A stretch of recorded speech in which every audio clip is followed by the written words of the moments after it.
Good afternoon, ladies and gentlemen. Welcome to the Fundamentals of Construction Change Orders webinar. Webinar brought to you by AIA Contract Documents. Thank you for joining us today.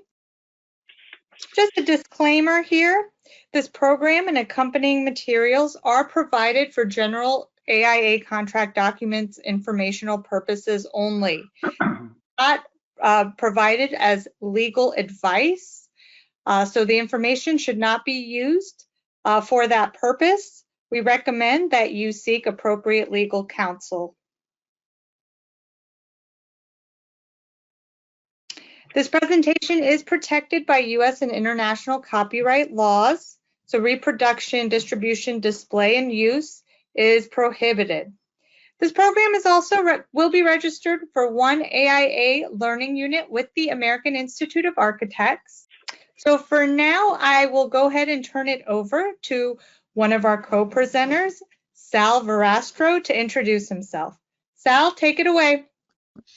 Thank you. Good day, everyone. Thanks for joining us. My name is Sal Verastro, and I'm with Spillman Farmer Architects. We're a 20-person architectural firm located in Bethlehem, Pennsylvania. I've been here for 37 years, and I've been on the AIA Contract Documents Committee for 5 years, and I'm thankful for being here today to be able to present this topic to you. Good afternoon. I'm Mark Baum, and I'm principal of my own firm in my 39th year of practice in New Orleans. Architectural consulting firm focuses on providing QA/QC peer review and process management to emerging small firms, as well as construction administration consulting. I've served for 2 years on the AIA Documents Committee. And my name is Sarah Lummis. I work for AIA Contract Documents, developing trainings on our documents and our online software. So I'd like to give you a quick overview just for to set the stage on where we're coming from. This is specifically about the AIA Contract Documents Committee. The AIA Contract Documents the program itself has a long-standing history. They've been publishing standard forms and documents for over 132 years. The reason we even create these standard legal forms was and is to make design and construction transitions more predictable. As of today, the number of documents that the AIA offers is nearly 200 agreements, forms, and other forms. What makes the AIA contract documents an industry standard? Well, one thing is their widespread use, of course, and is the volume of case history and precedents that has preceded us. With each revision, the design and construction and legal professions evaluate new and existing and revised language and adapt it to the best practices of the current industry at that particular time. They've been drafted to represent each party's interest, and I say this very carefully, not just architectural interest, but also owners, contractors, etc., depending on the type of project delivery method. And we look at it and adjust the language about allocating risk to the party who's best able to manage and control that risk. That's our precedent. We're always seeking improvement on every single document. The process begins with collecting and analyzing input from a wide array of resources and sources, whether it's from owners, contractors, whatnot. That's a very interactive process. If you've ever been involved in it, we do drafting, we review the draft, we send it back, we revise it. We follow all the leads until it's a final version. And then when there is a final version, it has to be approved by the entire committee of AIA document members. Mark and I just happen to be two of those people on the particular committee right now. We're always looking for new members. If you're interested, you can let the AIA know. Next slide. I would like to talk to you about what our learning objectives are specifically for today with respect to change orders. We're going to help you understand the causes and the impacts of change orders on a specific project. We're going to talk about the best practices to prepare and draft a change order. We're going to discuss the determination of which party is actually responsible for the impact of that change order and what we consider the architect's standard of care with respect to change order. And then lastly, Sarah's going to give us a run through a complete to complete an AIA G701 change order document right online here. She's going to actually show you how to do it. At this point, I'm going to turn it over to Mark quickly. Thank you, Sal. So how does the A201 general conditions of the contract for construction address modifications to the contract? The term change order is found 23 times in the text of the A201. In its first section, the A201 outlines 4 means by which the contract for construction may be modified, including a written amendment to the contract. This might include minor changes to the terms and conditions of the contract prepared by either party. They are not directly relative to the work of the contract and do not necessarily involve the architect. A change order, which is the subject of today's webinar, a constructive change directive, which we'll briefly discuss later, or a written order for a minor change in the work. Typically, this is the architect's supplementary instructions. This webinar focuses on the change order, which is defined section 7.2 of the A201 as follows. A change order is a written instrument prepared by the architect and signed by the owner, contractor, and architect, stating their agreement upon all of the following: the change in the work, the amount of the adjustment, if any, in the contract sum, and the extent of the adjustment, if any, in the contract time. I'm going to turn it back over to Sal to discuss the causes and impacts of change orders on the project. Thank you, Mark. So let's examine what might cause a change order and the potential impact of a change order on any project. Here's 4. We'll start with the owner-directed changes. We'll focus in on the owner because they often have change orders that they would initiate. Here's 4 bullet items that we want to just focus in on. First one is what we call scope change coming from the owner. There's many forms of owner requirements changing. By the way, those changes could be positive or negative as far as the scope of work. A quick example would be if you have upgrades on the project that the owner wants to upgrade finishes or add to the scope, those are owner initiated. Or if you're working on a project that has tenants potentially moving in the future, and halfway through the project, the owner decides there's a particular tenants that move in and that the tenant build out is now added to your contract. Those are scope changes. And then there's also schedule changes.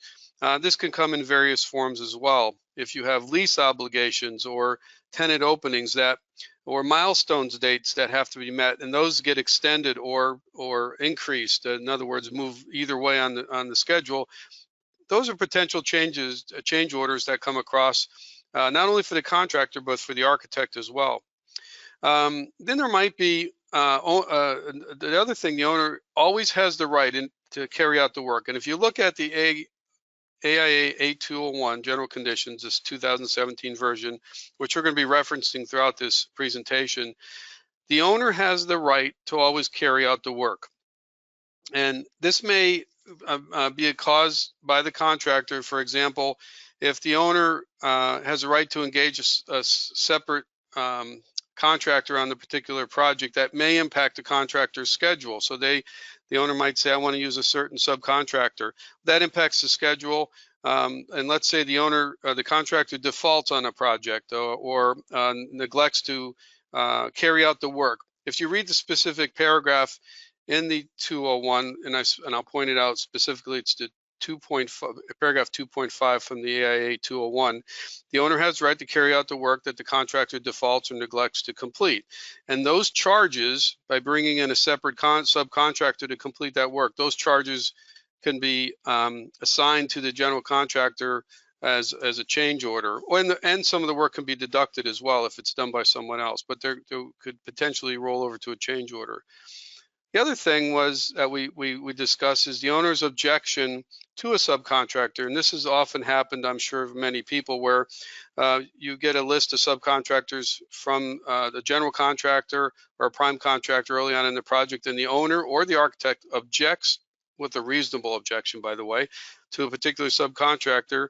The owner has a right to ask for a substitute, and that's fine and dandy, except that could be a potential increase via change order, because it's an additional cost to bring in the next low bidder to the general contractor, or just because the timetable might be a scope change with respect to the schedule, because it may take that subcontractor a little bit longer. On the next slide, we want to talk about some other things that may also impact the project with respect to unforeseen conditions. These are obviously potential change orders, I should say, not always. The first two we can lump together: differing site conditions and also concealed building conditions.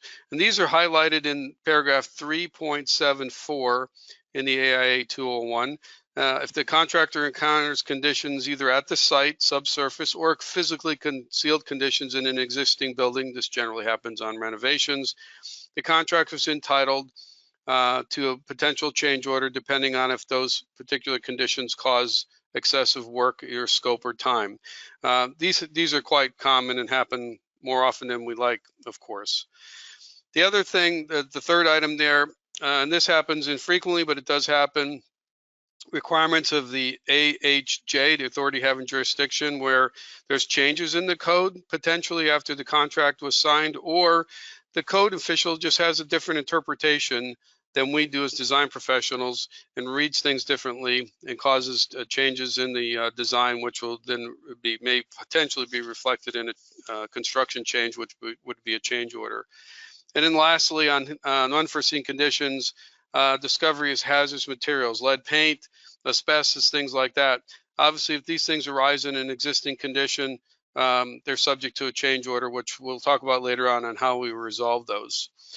Now, there's also delays in the project beyond the contractor's control, and we'll discuss a few of these. First and foremost, acts or neglect of the owner and architect or a separate contractor that's not under the GC's or the prime contractor's control. This may affect delays or extension of time. In paragraph 8.3 in the AIA 201 defines on how it may be affected and the steps to be taken. The things that also might come up here, if the design intent that we infer on the contractor aren't reasonably inferred. They don't understand it, and the contractor submits an RFI and there's additional work they hadn't thought about. Design errors and omissions, we're going to talk about that a little bit later. If there's new information on a product that we didn't know about, a specified product that comes up, maybe it was updated or they can't get the product, we'll talk about some of those later. Labor disputes, unusual delays in deliveries. I'm sure many of you on this call and webinar have experienced that recently because of COVID, where materials are just delayed and either coming overseas or across the country. Those are potential change orders where the contractor couldn't get the product in time and the scope may not change, but also the schedule might. There's also pending dispute resolution where there's an RFI or a claim by the contractor. We don't necessarily agree that it's a change order. We might issue a construction change directive. Mark's going to talk about that later. We don't have to settle on whether or not it's a change order till we iron out the details. That happens later on in the project. So all these things can cause delays potentially, and we want to be able to deal with them, and a change order is the way to do it. Sometimes there might be unattainable requirements, by the way, where we draw things and you just can't build it the way we drew it exactly, and the contractor certainly has a right to file a claim. On the next slide, and lastly, with respect to this is the heated subject here, architect standard of care. This is, and there's a paragraph there, and I want to make sure it's going to come up again later on, but let's just read it real quickly. The architect shall perform its services consistent with the professional skill and care ordinarily provided by architects practicing in the same and similar location under the same or similar circumstances. This is a universal legal requirement in which all design professionals are judged by. When it comes, this is a standard courtroom statement. We look at things whether they're errors, omissions, or conflicts. Errors, and there is a difference. An error by a design professional is issues that require modifications to work in place. In other words, we show a door in the wrong location. It's been installed. That's an error. That has to be corrected.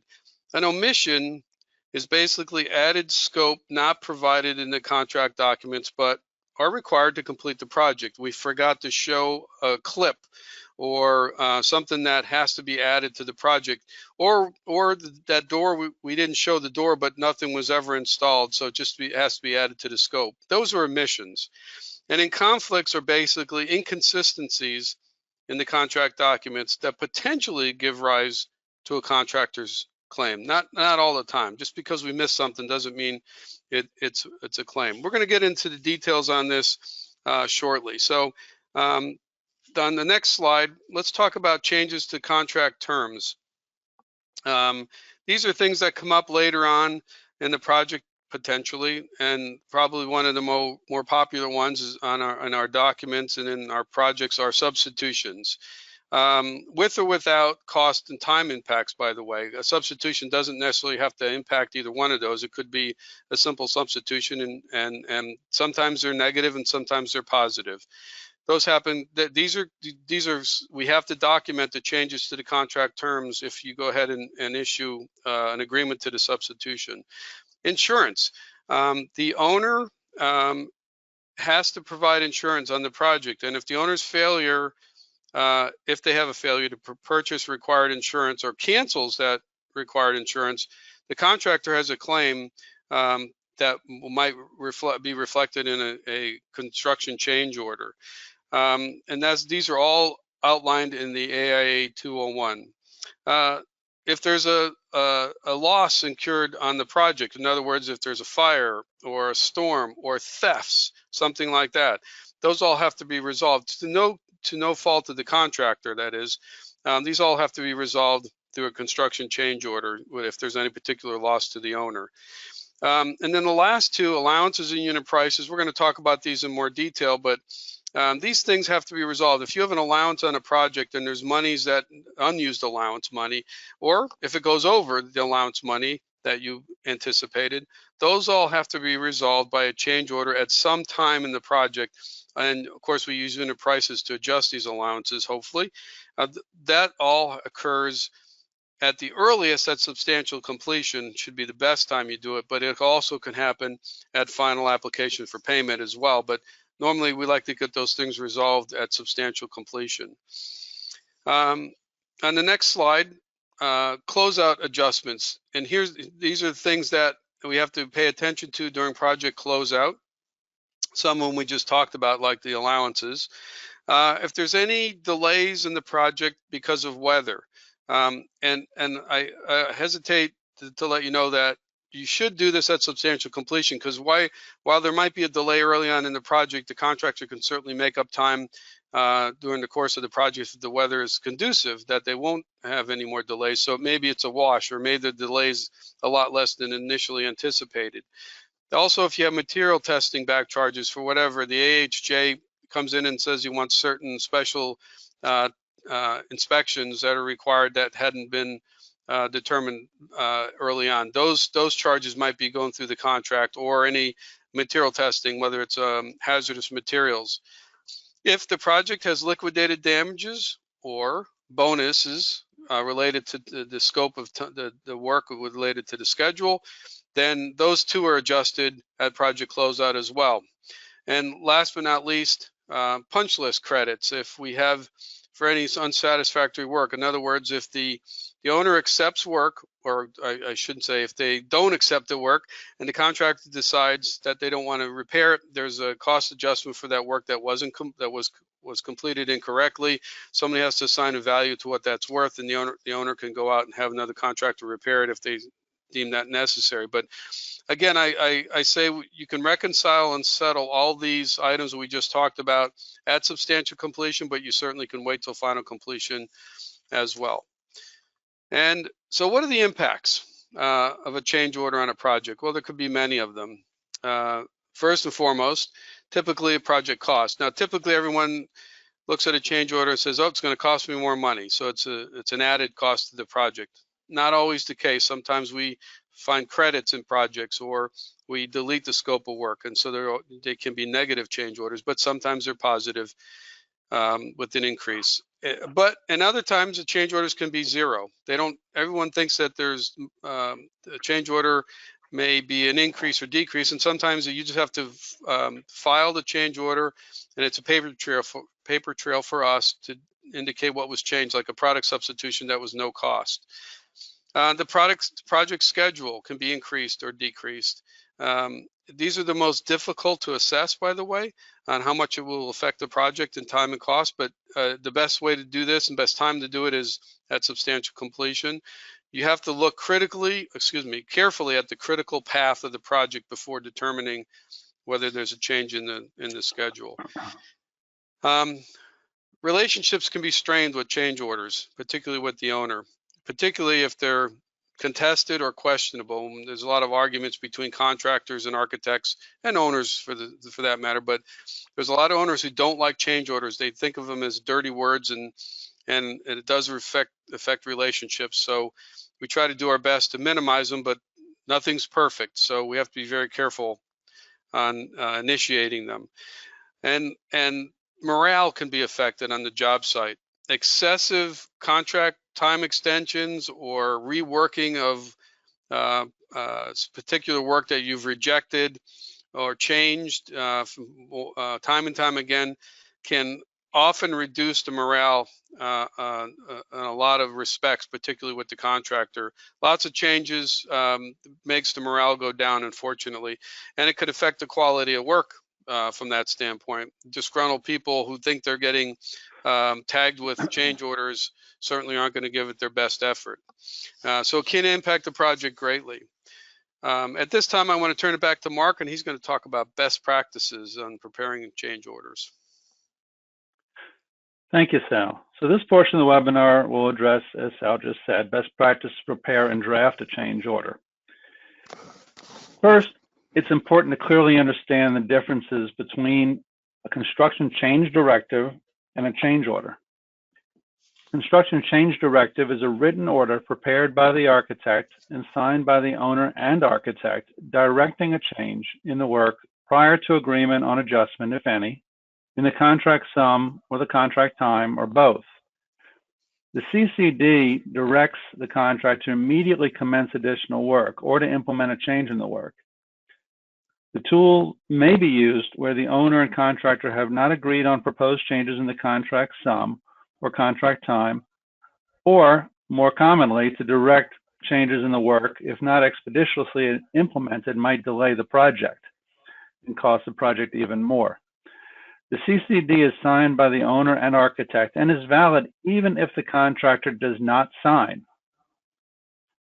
On the other hand, the change order, which is defined, as we mentioned earlier, a change order is a written instrument prepared by the architect and signed by the owner, contractor, and architect, stating their agreement on all of the following: the change in the work, the amount of the adjustment, if any, in the contract sum, and the extent of the adjustment, if any, in the contract time. Change order represents agreement amongst the parties, including agreement on adjustments to the contract sum and contract time. And that's the key difference. To reiterate, a CCD directs a change, while a change order is a settled agreement between owner and contractor. Typically, either document will first be signed by the architect. In the case of the CCD, the owner will then sign, and it will be sent to the contractor. The contractor may elect to sign it or not, but must proceed with the work, as I mentioned. In the case of the change order, it is sent by the architect to the contractor to sign and then sent to the owner for the final signature. The architect is required by the A201 to sign both of these documents. Documents preceding the change order. These are the supporting documentation to the change order. The proposal request is a request issued by the architect to the contractor requesting a proposal for a change or an increase or reduction to the scope of the contract. The proposal request is typically issued by the architect on behalf of the owner or by the architect to determine the cost of a change it may be contemplating or that may be required to properly perform the work. A request for information is initiated by the contractor to clarify the contract documents, which the architect then responds. The architect should be very careful to assure that its response is grounded in the contract documents. It does not inadvertently add work through its response. To the extent that the RFI response requires a change to the work of the contract, the architect should prepare a proposal request seeking the cost for the required change to the contract. The Architect's Supplementary Instructions, or ASI, is a directive issued by the architect to the contractor, providing additional information within the scope of the contract documents or making minor changes to the work that, in the architect's opinion, will not result in adjustment to the contract sum or the contract time. The contractor's change order request is a proposal issued by the contractor either as a self-initiated claim or in response to the architect's proposal request, or in response to an RFI or an ASI if in the contractor's opinion, the RFI or ASI issued by the architect modifies the scope of the contract. And this is where disagreements can occur, where the architect in good faith issued the ASI thinking it's a minor change. The contractor may not always agree with that.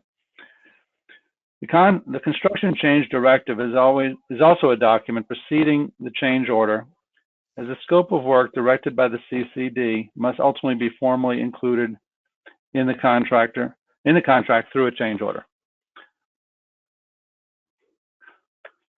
Reviewing the contractor's proposal. Proposed change versus contractual obligations.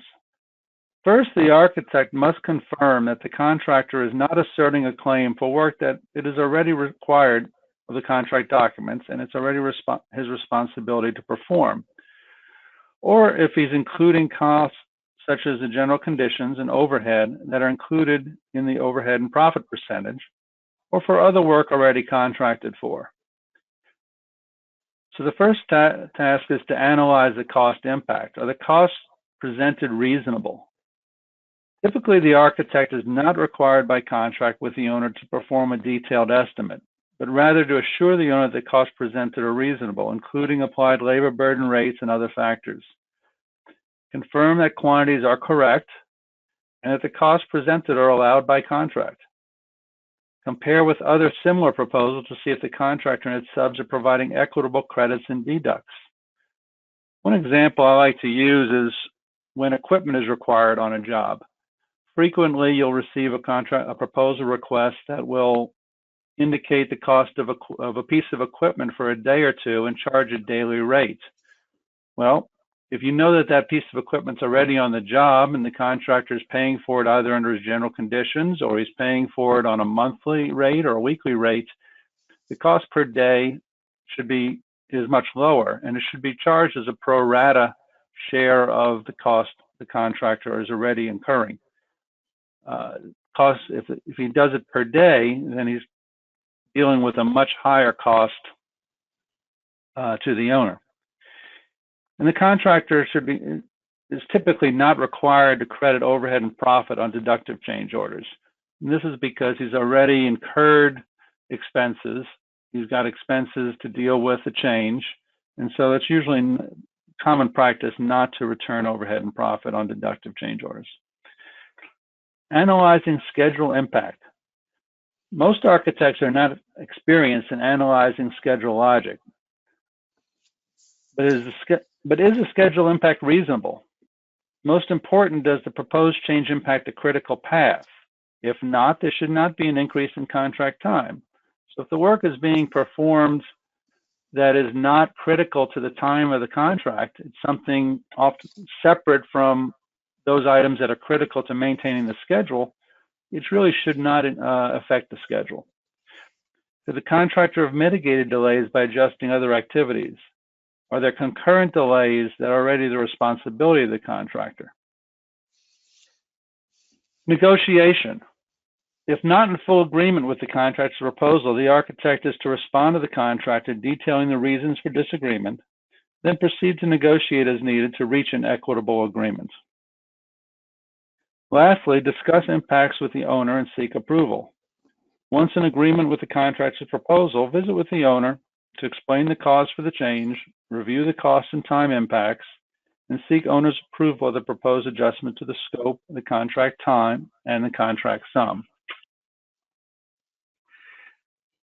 Once all parties are in agreement, it's time to begin preparing the change order.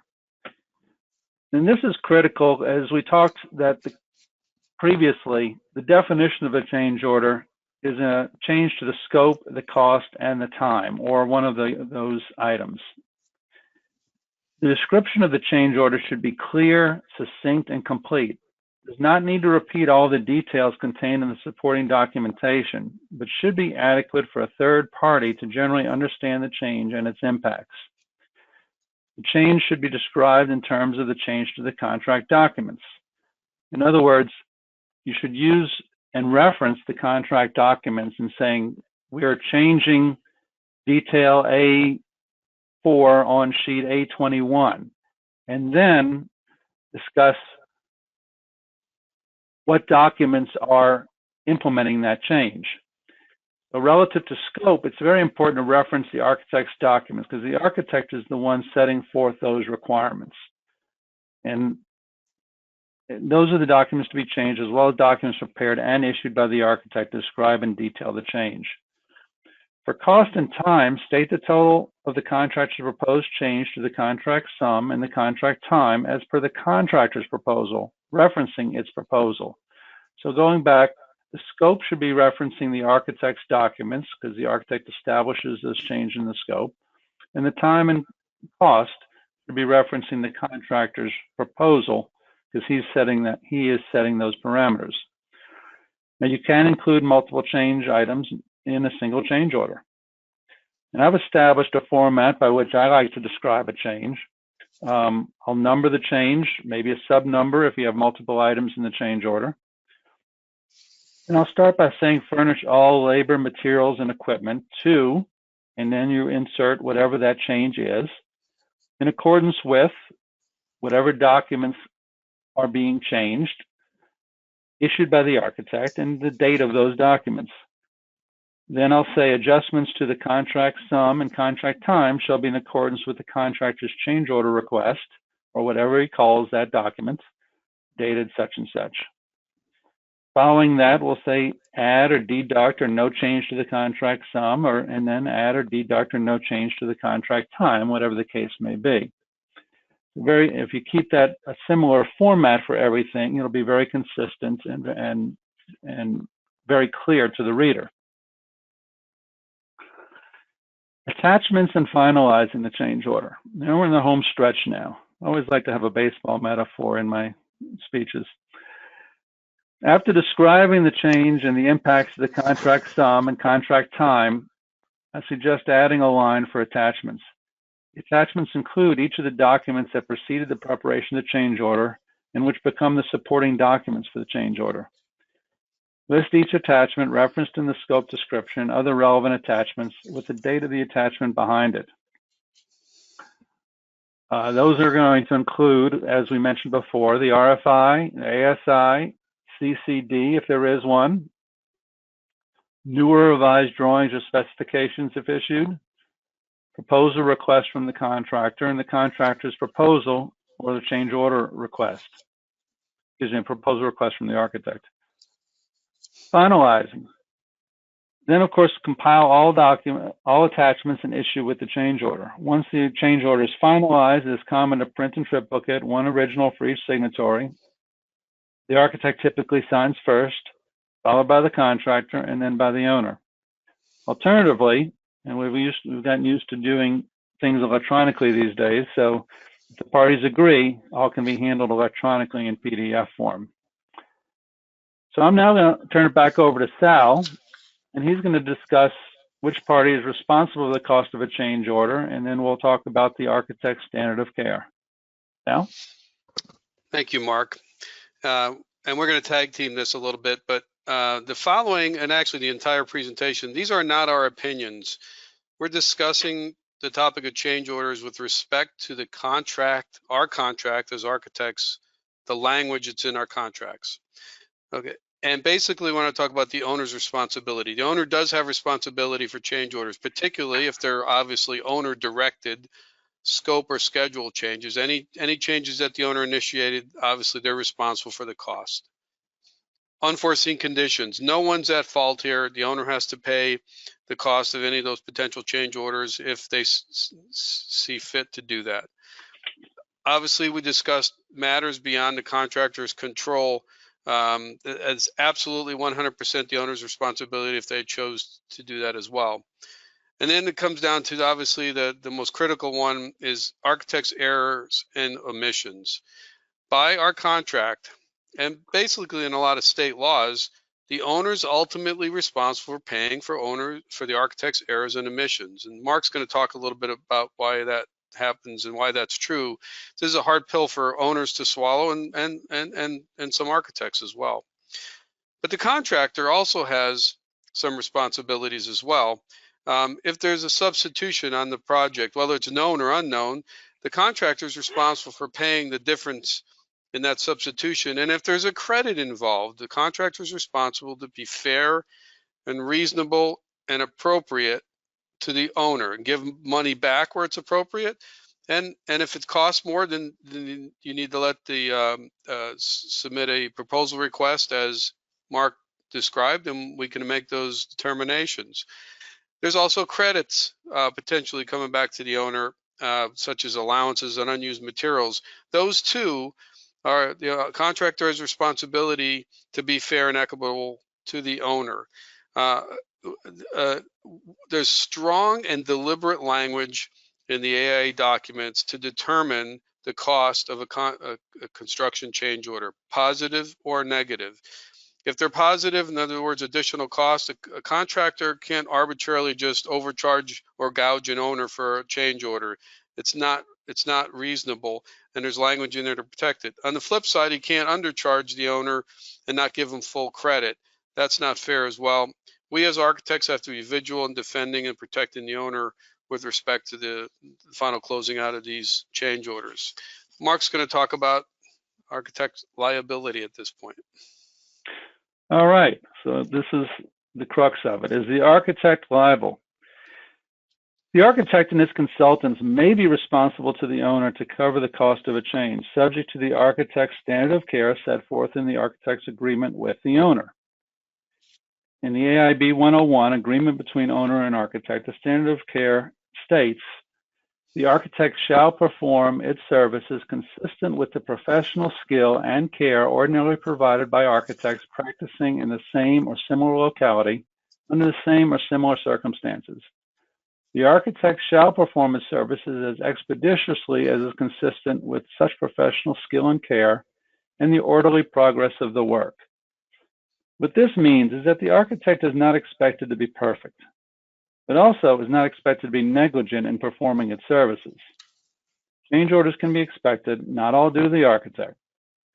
The owner should expect some degree of change and have a contingency set aside for change orders arising out of a variety of causes that we've discussed today.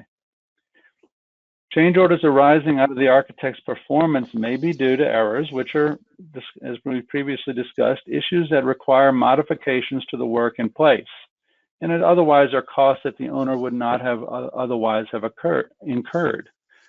Omissions are added scope not provided for in the contract documents, but required to complete the project. The owner, however, is not entitled to betterment, and that's a term that's used quite often. If the change provides for scope that the owner has not yet paid for, such as the door that Sal mentioned earlier, the owner is still responsible for that cost.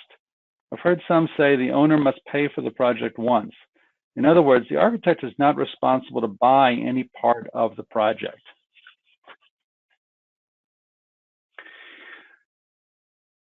There are two other important items to note.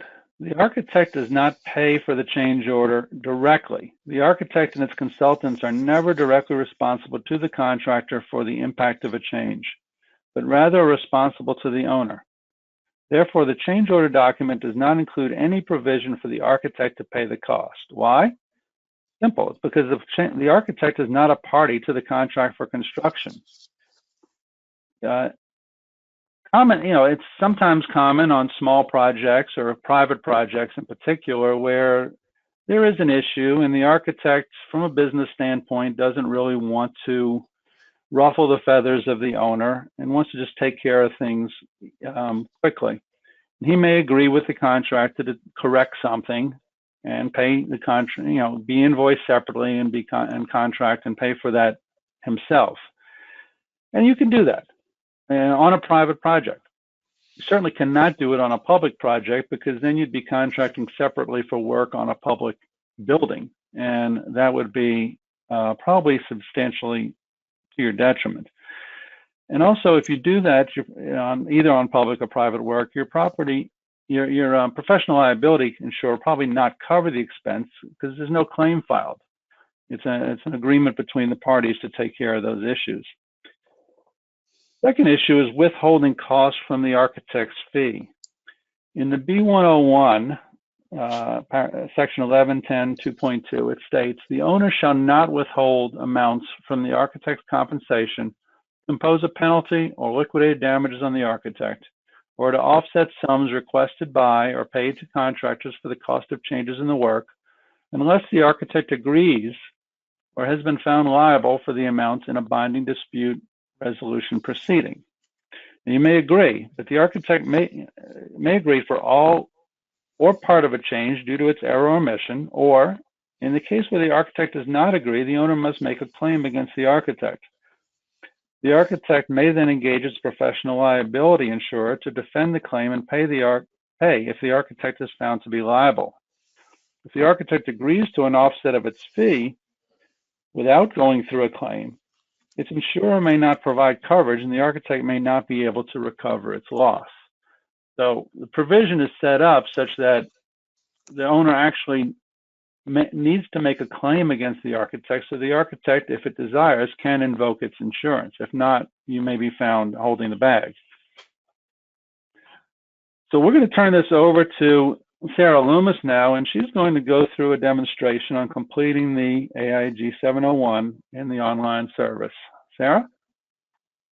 All right, thank you very much, Mark and Sal. I'm gonna grab the screen here just for a second. All right. So Mark and Sal took you through some key considerations when preparing change orders from a project perspective. I'm going to switch gears a little bit here and just go through how you can create a G701 form in the AIA Contract Documents online service. Just before I do so, after I go through the demo, I'll be moderating some Q&A from the audience. So if you have questions for myself, Sal, or Mark, you can go ahead and enter those into your questions box in GoToWebinar. We'll get to as many as we can at the end here. So with that, I should also mention that everyone who is attending today will receive a follow-up email, and that's going to include the slides and recording of today's presentation. So as I go through the demo here, if you want to reference back to anything, then you will have the recording to do that. So just keep an eye out for an email from AIA Contract Documents. So what I'm going to go ahead and do here is I'm going to show the AIA Contract Documents online service, which is what you're looking at right now. This is the online software that you can use to create AIA contract documents. You'll create drafts, edit them, and then finalize those drafts. So I'm just going to go through a quick demonstration of how you can do that when you are ready to record, or when you are ready to prepare a change order. I'm going to start in the Projects tab here. All of your documents when you're working in the online service will be organized by project. So the first thing you want to make sure before you start your change order is that you have a project set up with your details filled in. And when I go to this project team button here, you have your project team members assigned. Now you can always press this add team member or remove team member to edit this. You'll add from your contacts, but of course you'll at least want a contractor, architect, and owner on the job when we're talking change orders. And we're going to see why that's important in just a second here. So if I have a project set up with details and a project team, then I'll go ahead and press this Create Document button here down at the bottom. Find my change order. I'm just going to search by G701. You have the change order, the CMA edition, which is Construction Manager as Advisor, or the subcontractor version. We're going to go ahead and use the regular change order here. If this is your first change order on a project, then you're not going to have any previous change orders. But if you do have any previous change orders for this project, if this isn't your first one, you can click this Import button, and that allows you to import the data from your previous change order. I have one on the project that I'm using as an example. I'll show you exactly where that imports. So when I press OK, that's going to take me to my online draft here. The reason I recommended having a project set up with project team members is because, as you can see at the top here, their details have already populated up at the top. So that's going to save me some time already. All that I have to do up here is just type in the date of the change order. So then, as I scroll down a little bit here, the first thing you can do is go ahead and enter a description. Now, as Mark and Sal mentioned, this description should be pretty comprehensive. So what I'm going to do here is you'll often want to reference attachments. You can also just enter a short text description of what the change is, or a long text description, but this is essentially a text field. So you may want to just say, I'm just going to type in an example description. You may want to see attachments. And I'm going to show you in just a little bit how you can attach those. So then you'll account for the original contract sum is going to automatically populate if you're starting from your project. The net change by previously authorized change orders, this is going to automatically calculate if you're importing the data from the most recent change order, like you saw me do. So you don't have to fill out any of this if you're starting from the project tab. You just want to make sure it all looks good. Right here is where you're going to account for any changes in the contract sum. So as Mark mentioned, the sum can be increased, decreased, or unchanged. Just for example, we'll do an additive change order here. And it's automatically going to calculate your new contract sum to date. And then you can also account for any change in contract time, moving down here, which again can be increased, decreased, or unchanged. So you want to enter the word form and the numeric form of the number of days, along with the new date of substantial completion. And then you're done. Easy as that. All right, so once I'm done working in the draft, I'm going to go ahead and give it a save. If you're not ready to finalize yet, then you can go ahead and exit out. That'll save in draft form. But let's say I'm ready to finalize. I'll click Generate Final here. That's going to give me that AIA document G701 we know and love. It's got the watermark here and the key signature lines down at the bottom. Now, let's say that I want to attach this document with my key attachments. The first step, if you want to include attachments to any AIA contract documents, in this case, the G701, but any finalized AIA contract documents, the first step is using this dark gray or this black import file button to import any attachments you would like to include. Make sure they're in PDF form. So for example, this is one that I've imported previously. Let's just say I have a simple example attachment here. It doesn't have to be an AIA contract document. It can be something you made yourself, as you see here.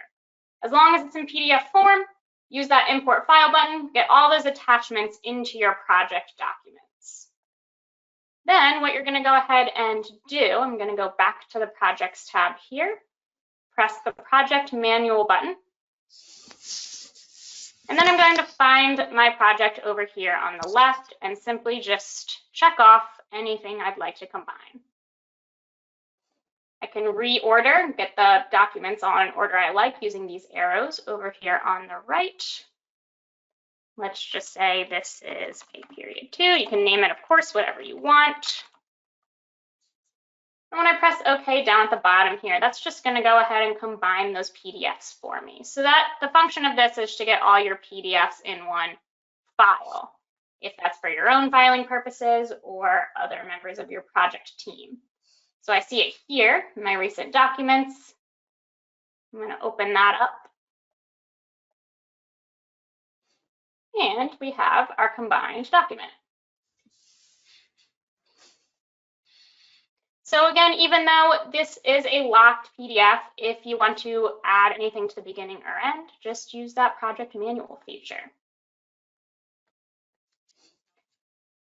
So that's how you go ahead and create a change order in the online service. If you want any additional help or training on the matter, you can go to our help section. Also, to get access to the online service, if you're not sure how to get in or if you've never done it before, I'm going to go ahead and go to AIA Contract Documents.learn. I'm not sure, /learn, excuse me. I'm not sure why my computer is giving me so much grief on maximizing. There we go. So you have all of our trainings and resources posted on aiacontracts.org/learn. To get access to the online service, if you haven't before, you can go to the Purchase tab and you see the purchase options here, and that's aiacontracts.org/purchase. Now again, I'm going to go ahead and moderate some Q&A for Sal and Mark and possibly myself. So again, if you have any questions, go ahead and type those into your questions box in GoToWebinar. And again, we'll kind of work our way through those questions.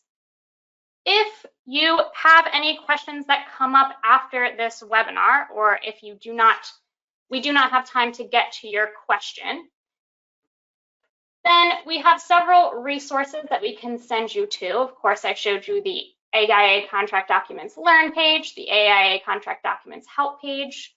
And then we also have our 2 support teams based on what questions you have. So if you have questions about document content, such as change orders, then you can direct those to what we call our docinfo line. If you have any technical questions about using the online service, so what you saw me working through, then you can get in touch with our technical support line. Both of these teams are free to get in touch with, and again, we'll point those to you anytime after the webinar. But for now, I'm going to go ahead and read off some of the questions that we've gotten in. So far, it looks like they're going to be for Sal or Mark. The first thing that came in, or the first question that came in, was from a little bit earlier. And Mark and Sal, if you want me to go to any particular slide, go ahead and let me know while I have control here. I'm happy to do that. The question is mold covered as hazardous material? I'll jump in and let Mark join in as well.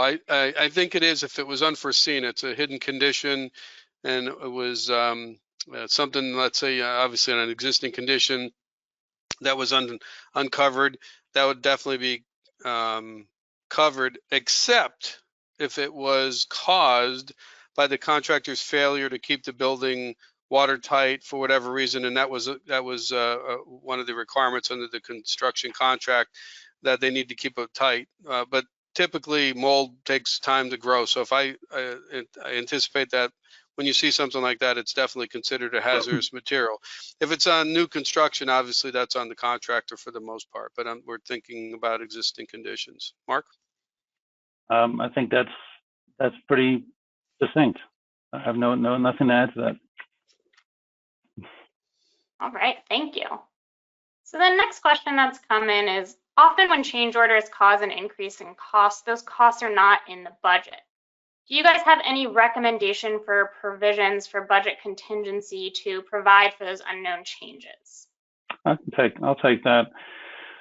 That's part of having good relationships with your client and counseling the client and the owner with respect to how to budget the project. You can start the project let's say the client has a $10 million budget for your project, and that's his total amount that he can spend. Well, you probably should be designing the project for $9 million or $9.5 million or something below that in order to allow for some contingency. How much contingency? Well, that's going to vary. Depend on a new project. Maybe it's 2, 3, 4% on a renovation when you can expect a greater degree of unforeseen conditions. Maybe it needs to be a little bit higher. That's a judgment call that you have to make through your professional knowledge of the project. But the best thing is for you to work with the client on establish a contingency, and if that contingency comes out of the overall cost of the budget amount, that's something that you have to deal with. Bottom line is you don't want the owner to have to find money that he doesn't have or borrow money, because that's where difficulties are going to come in with respect to your relationship with the owner. Sal, any other comments? Yeah, just to add, I think that was very good, and I agree 100%. So let me just add that I think what we try to do, and most design professionals try to do, is we have a relationship with the client up front, and we should always know what the budget is on the project. And it doesn't matter what the project or delivery method is. And also in that budget, is there a contingency? I'd like to know from the client, A, your budget, and B, if there's a contingency in that budget. If there's not a contingency in that budget, this sounds really weird, but we'll try to design for less than the budget because we know there might be some contingency items that come up. And that's not to say that we're not very good architects and we do a lousy job, and there's also kinds of change orders that has nothing to do with it, but it's just a matter of you don't want to go back and redesign the building or make changes because it costs us time to do that. And so this is probably a good time to make a comment about what Mark was talking about before. As design professionals, everybody thinks that we get off unscathed because we don't have responsibility for change orders, and that's not the case. If something comes up and let's just say there's an error and omission on our documents, it takes a lot of time for the architect to figure out what that error was, how to rectify it, design time. The owner doesn't pay for that. The owner doesn't see those kind of bills. It comes out of our pocket as design professionals because we have to spend more time for our own errors, and rightly so. We stand behind what we do, and we take a hit. That's our contribution to that particular change order, specifically if it's a omission where the owner hasn't cost the owner any money. But getting back to the question, contingencies are very important, and I don't know too many projects that don't have any of them, but we have to be conscious of whether they're there or not. All right, thank you both. And I see one last question that should take us to the end of the hour here, and that's, what has been your experience granting change orders for pandemic-related impacts, both time and money? We talked about that. We were afraid that might come up. They have been received, and Mark has maybe a different opinion. They have been received well for the most part. It is certainly a force majeure kind of question where it falls under that category because obviously it's an unforeseen condition. Nobody knew those things were going to happen. Most of the, and there's a lot of webinars out there that the AIA did on this exact subject, but if there's conditions required by the owner, the precedents and procedures that must be followed to protect the owner and the occupants of an existing building or site, those have to be followed. Depends on when the project was bid, but if they happened obviously post-COVID and or I should say pre-COVID, they have to be addressed, and certainly a change order is potential, including the increase in material costs because of change order or because of COVID. Excuse me, Mark. Yeah, I think you also have to consider whether I think Sal touched on whether the project was contracted for or bid prior to knowledge of the impacts of the pandemic or COVID, or if the project was bid afterwards, where the contractor should have a reasonable assumption of what protective measures are necessary to manage the job site. It also will affect on whether there was a order by authorities affecting that location. Did this, in New Orleans, for example, construction was considered an essential service, and it wasn't impacted as much by orders of public authorities. And that's been a contentious issue, whether the contractor is then responsible because he had to implement his own protocols and was not shut down. He was not forced to delay the project. So some of it will depend on local issues, and some will depend when the contract was initiated and what the impacts are. And as Sal mentioned, there have been a couple webinars that were devoted specifically to this. So I would suggest going to the Learn channel and checking those out. All right, thank you very much, Sal and Mark. It looks like we've come to the end of the hour. I just want to show one thing, as you guys were just referencing, and that's when I go to the AIA contracts.org/learn, search COVID, then you can get to a page here that has all of the resources that we've compiled for AIA contract documents and COVID-related issues. So that's exactly where you can find some of those resources. But thank you very much again, Mark and Sal, for bringing your expertise on the matter. Thank you everyone for joining us this afternoon. And you can expect to receive the slides and recording from AIA Contract Documents via email. Mark, Sal, thank you very much. Thank you. Thank you. Enjoyed doing it. Have a great day, everyone.